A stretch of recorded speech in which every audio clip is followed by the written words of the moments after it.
right, good morning. It's, what is it, 11:25 a.m. on Saturday. We're out here in the barn with, I got Boy over here helping Dad test by playing Slap City for the next 30 hours, however much he can endure. Sorry about the crappy audio and video, but we are doing some work on upgrades to the SDS. After taking it to the PAX on a U-Haul, we took a giant, expensive supercomputer rack we custom built, loaded it in the U-Haul truck, took it to downtown Seattle, took it up an elevator to a projection room, and then when we were done, we drove it all home.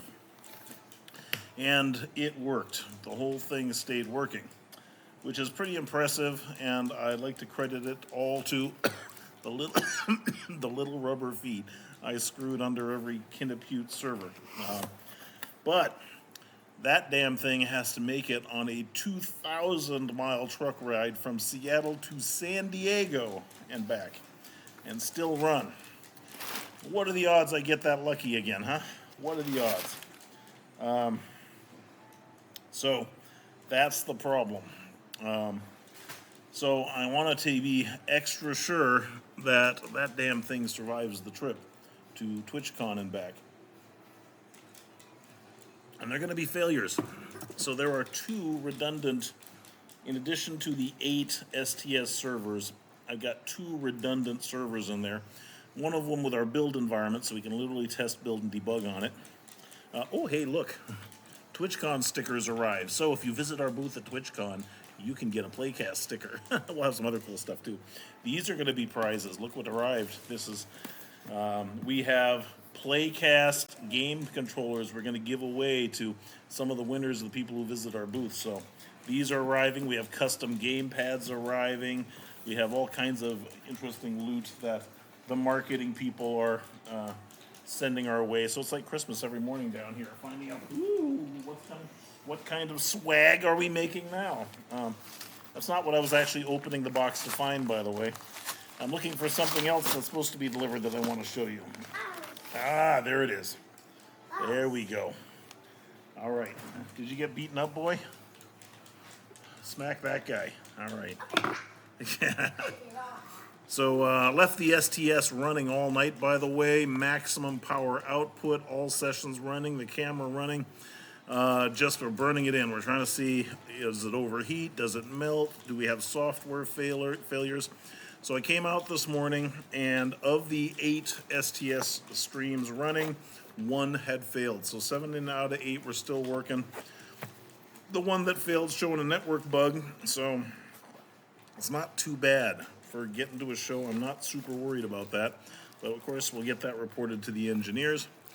But the real problem is trying to test the damn thing at scale is a real burden. And I finally threw in the towel and ordered 22 cheap Android tablets, which we have laid out on the table there. And I have 2 of these USB charger banks. See this? So we are about to have 22 cheap Android tablets all lined up on the table, all within the theoretical right cell phone range of our booth, and plugged into all of these to charge eternally, because I really need 32 Wi-Fi connections, each with 1 stream, just like the real world user would have, and I gotta test that. We've had a hard time testing it. So we were load testing yesterday. We successfully handled 40-some streams concurrently with everything running at 60 frames a second, so that's good. But I got a bunch of cheap Android pads arriving so that we can test that as real connections per stream. But you know, it's fall here in Seattle, and there's nothing I like better about fall in Seattle than the fall breakfast of champions. Look at this. Pumpkin spice cookies. Yes, you know you want some. So I've got my own little breakfast sandwiches out here in the barn with me to keep me company. So today what we're going to be doing is we've got a new build. I got to check for bugs. Hunter was telling me that they might have broken the gamepad stuff, so I got to check that. Oh, great. And then he's coming in tomorrow to deploy new builds, assuming they work on all 8 of the servers. Oh, but what I got to do is to get that STS down to California, I got 2 backup servers, and they're not really engaged. They're kind of hidden down in there. So if you're actually on the show, or you ship the box down to the show, and you're trying to get ready to have 30,000 Twitch streamers visit your booth, if one or more of the computers failed, it would actually be very hard to engage those backup computers, even though they're in the machine.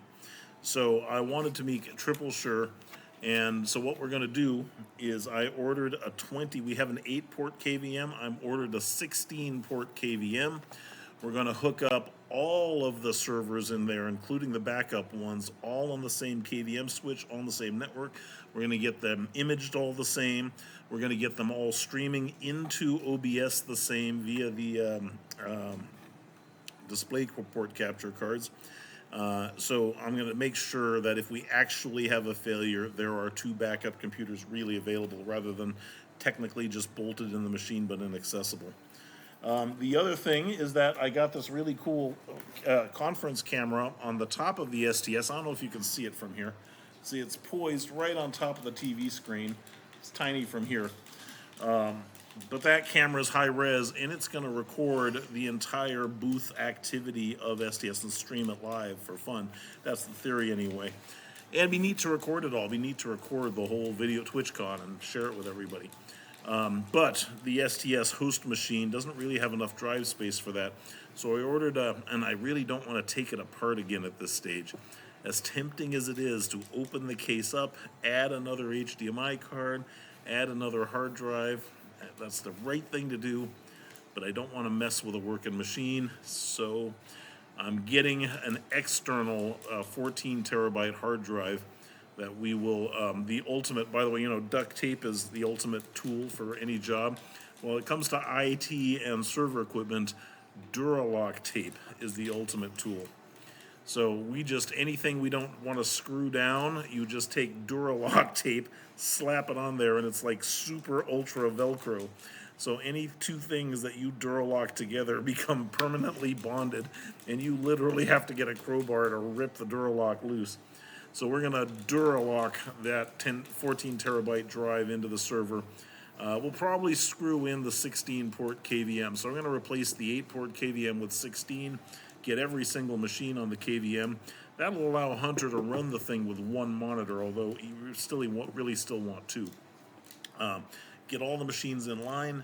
We'll also get the video stored. And hopefully I won't regret my lazy choice not to add a 3rd HDMI capture card to capture them all at once. Just because the damn thing works, and I don't want to screwdriver it at this point. Especially our marketing guy, our community manager, is coming up on Monday to actually rehearse for the show. So last thing he wants to do is fly up all the way up here from San Francisco to find a bunch of nerds monkeying the machine he's supposed to be practicing with. So I'm going to pause on that. Oh, what's this? Oh, Trey, our CTO, Chief Technology Officer, is reporting to me that he's that bug that caused the server. He is correcting my assumption about the kind of bug it is, so looks like he knows how to fix it. Good. Hopefully that one will go away. And then Hunter will be in here tomorrow testing with me. So that's the state of the STS. Like I said, we had 32, 40-some connections working yesterday. Tomorrow we're going to have 20, Monday, we'll have 22 Android pads, plus every available machine, and we will beat the thing down. Oh, the other thing I did, I really love these Ubiquiti routers and gateways. That's the ChatGPT recommended them, and I see why. It's the superior intelligence was right about the software to use. So these Ubiquiti routers have really powerful software to manage them. And one of the things their mobile tool does is image. It does a VR imaging of the surrounding environment, the walls. It builds a 3D map of the environment your antennas or your Wi-Fi antennas are in. And then it builds a heat map of your signal strength through the area. So I walked around with their Wireman tool and mapped the barn here and the signal strength, and was surprised to find, the whole barn had good signal strength. The video stream was good to 40 feet away. We were still hitting 60 frames a second. It was fine. But, we're engineers and we're optimizers. The hot region, the green excellent connection region, should be right there in our booth in front of the screen, and it was kind of blurry and spread out. And then the other problem is one thing the tool didn't come with is automatic load balancing. It had manual load balancing, which was kind of useful, but it was possible for a lot of people to pile on one antenna, and if they don't get off it, the antenna gets jammed up, and it's kind of hard. The system doesn't go, hey, that antenna over there is free, let's move some traffic. So I ordered 2 more of the Ubiquiti crowd pleaser antennas. Not because we need them, just because I want perfect booth coverage. We're going to move the antennas to the interior of the booth, and I'm going to see if I can get that green signal zone really nice and excellent and dense right in front of the screen where everybody will be playing. And rather than load balancing, because those antennas aren't all that expensive, they're about $260 each. By just having more of them becomes much harder for lots of people on our network to overload them. So my strategy is what we lack in automation we'll make up with hardware volume. Knock on wood. That plan always goes well. So that said, that's kind of the plan. So hopefully Hunter will be in with the good camera and the good media capabilities, and we'll do some recording of us upgrading the STS and hardening it for a 2,000-mile road trip to San Diego. Plus tuning up the things we found flawed in my initial design for it from PAX. So with that, I'm going to sign. Oh, and the funny, I had a video go viral. The video of Hunter testing 40 streams. He held the damn camera sideways, so it's like jiggling around sideways with a side view, like he's standing on the wall of the demo machine while he's talking. So I posted the video in my channel and jokingly called it Peter Parker, demonstrates 40 live streams. And the thing hit 1,000 views overnight. So it went viral because it turns out there are a lot of people who are both IT nerds and searching for Spider-Man on YouTube, apparently. So I guess the secret to organic virality on the internet is to mention Spider-Man in the title of your IT video. So I'm going to sign off here and get some work done because I've got a new build to test, and hopefully it'll be bug-free. Probably not, but hopefully.